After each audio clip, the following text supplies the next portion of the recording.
Biotech and it's applications. Hello students, कैसे हैं आप सब। आज की वीडियो में हम डिस्कस करने वाले हैं एक और नया चैप्टर हमारी क्लास 12th का, जो कि है बायोटेक और उसकी एप्लीकेशंस। 10 मिनट की ये वीडियो रहेगी जिसमें ये पूरा चैप्टर आपका रिवाइज हो जाएगा, एनसीईआरटी बेस्ड भी और आउट ऑफ एनसीईआरटी भी। एंड मोस्ट इंपॉर्टेंट थिंग, यहाँ से अगर नीट में आपको कोई भी क्वेश्चन मिलेगा तो वो आपका इस वीडियो से हो जाएगा। तो देरी न करते हुए शुरू करते हैं। हेलो नमस्ते, आई एम दीपाली गोयल। स्वागत है आप सभी का, आप सभी के अपने चैनल साइंस मैजिक पर। देखिए, बायोटेक एंड इट्स एप्लीकेशन, इसमें सबसे पहले हम क्या कर रहे हैं, बायोटेक। बायोटेक का मतलब क्या है, हम टेक्नोलॉजी का यूज़ करके लिविंग ऑर्गेनिज्म में कुछ चेंज ला रहे हैं और उसको हमारे लिए यूजफुल बना रहे हैं। एप्लीकेशंस क्या है, थेराप्यूटिक्स में यूज़ किया जाता है, डायग्नोस्टिक में चीज़ों को पहचान करने में, जेनेटिकली मॉडिफाइड क्रॉप बनाने के लिए, एग्रीकल्चर में बायो रेमेडिएशन के लिए, फूड को प्रोसेस करने के लिए, वेस्ट ट्रीटमेंट के लिए, एनर्जी प्रोडक्शन के लिए, इन सब के लिए बायोटेक का यूज़ किया जा रहा है। एग्रीकल्चर में कैसे यूज़ किया जाता है, तो एग्रोकेमिकल बेस्ड एग्रीकल्चर किया जा रहा है, ऑर्गेनिक एग्रीकल्चर लाया जा रहा है और जेनेटिकली इंजीनियर क्रॉप लाया जा रहा है जिसके पास बेटर क्वालिटी होती है, बेटर सारी की सारी चीज़ होती है, न्यूट्रिएंट्स वगैरह सब बेटर होता है।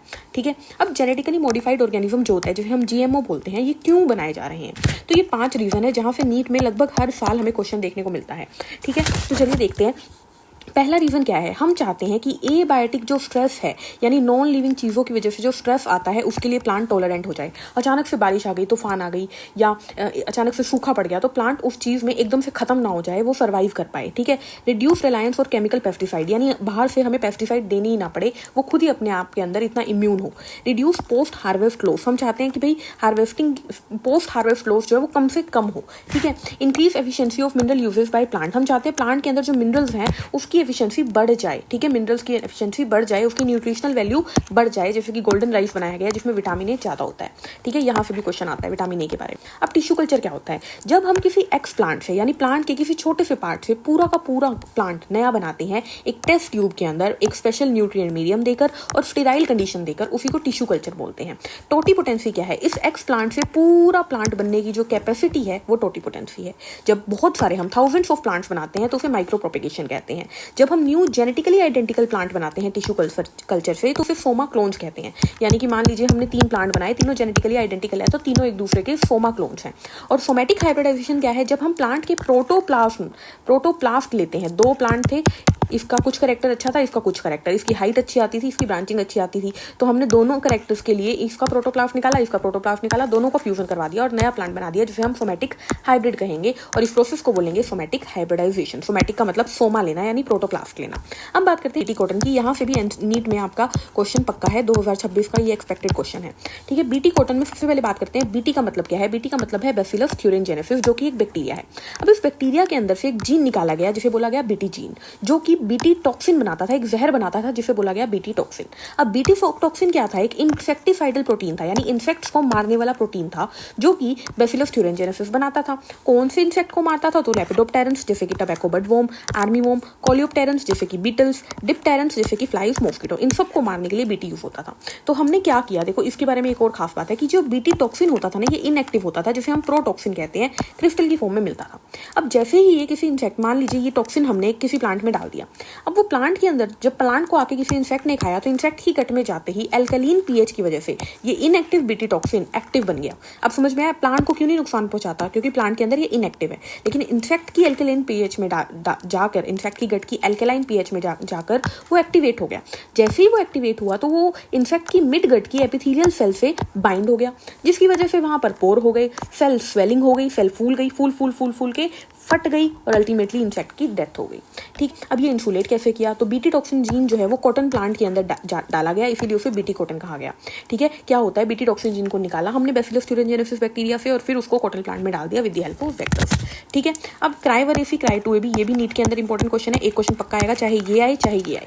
क्राई-1AC क्राई-2AB जो होता है वो कॉटन बॉलवर्म्स को कंट्रोल करता है एंड क्राई-1AB कॉर्न बोरर को इस्तेमाल जो है कंट्रोल करता है। ये आपको ध्यान रखना है, बिल्कुल भूलना बिल्कुल भी नहीं है, ये मैच में भी क्वेश्चन आता है। अब बात करते हैं आरएनए इंटरफेरेंस की, जिसको आरएनए-आई लिख देते हैं। अब देखिए, एक निमेटोड था जिसका नाम था मेलोइडिगाइन इनकोग्नाइटा, ये रूट्स ऑफ टोबैको प्लांट्स को इन्फेक्ट करता था। कैसे करता था, तो मेलोइडिगाइन इनकोग्नाइटा के अंदर डीएनए था। अब डीएनए के अंदर क्या होती थी, ट्रांसलेशन जिससे कि ट्रांसक्रिप्शन जिससे कि एमआरएनए बनता था, और एमआरएनए बनेगा तो वो प्रोटीन बनाएगा, यानी ट्रांसलेशन होगी, यानी यहाँ पर सेंट्रल डोगमा चलता था।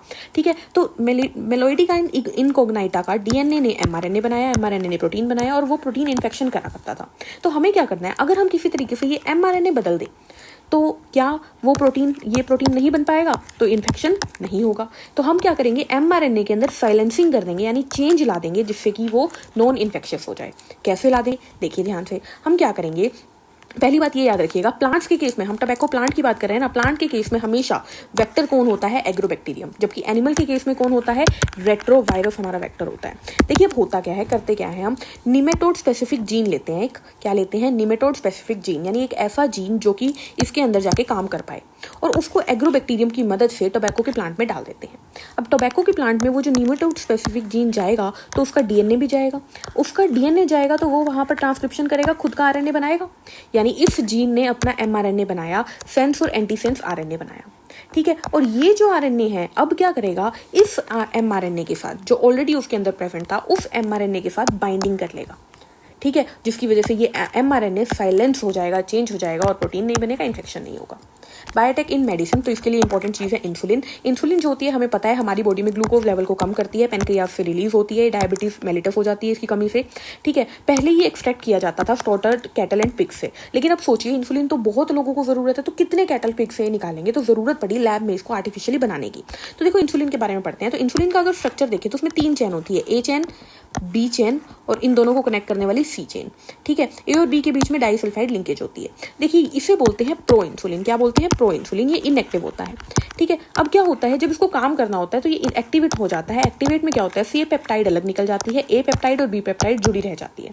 ठीक है, इसे बोलते हैं इंसुलिन। ये क्या है, मेनली इंसुलिन।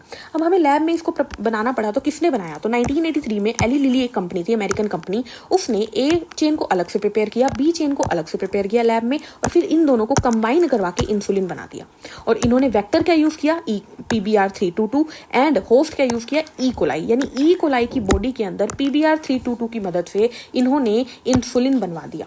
ठीक है, तो ये बहुत ज़्यादा इंपॉर्टेंट है हमारे लिए। इसी तरीके से बायोटेक के अंदर 30 थेराप्यूटिक ड्रग्स बनाए गए हैं, और उनमें से 12 जो है वो हम इंडिया में आज भी यूज़ कर रहे हैं। बट इस जीन थेरेपी, जीन थेरेपी देखो थेरेपी क्यों की जाती है, कोई भी चीज़ ठीक करने के लिए। तो मान लीजिए कि किसी भी बच्चे के अंदर, किसी भी एम्ब्रियो के अंदर कोई डिफेक्टिव या डिलीटेड जीन था, हमने उसको रिप्लेस कर दिया एक नॉर्मल जीन से, उसी को बोलते हैं जीन थेरेपी।